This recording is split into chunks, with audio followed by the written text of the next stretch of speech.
O Verdugo. O río de Pontecaldelas debe o seu nome á cor profunda das súas augas. Na súa viaxe de 41 km dende o nacemento na Serra do Cando, en Forcarei, ata a desembocadura na enseada de San Simón, baixo a atenta mirada da ponte medieval, percorre os concellos de Alhama, Pontecaldelas e Soutomaior.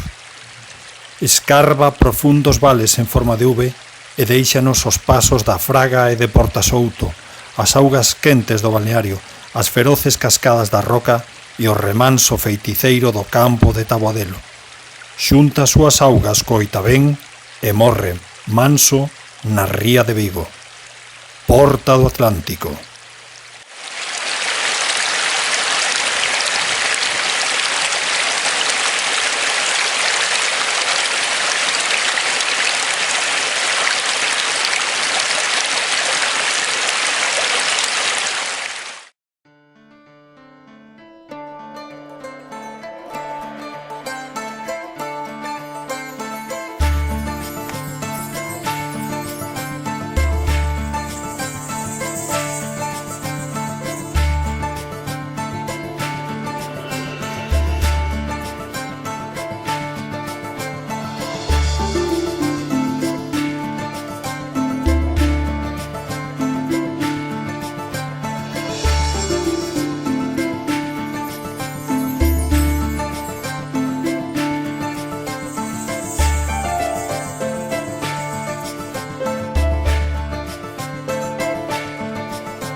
Cantan os ríos, canta o mare, canto vento mareiro a súa soidade, canta a lúa e as estrelas, canto maio florido un canto de festa, canto que canto, canto de amores, cantan as anduviñas e reis señores.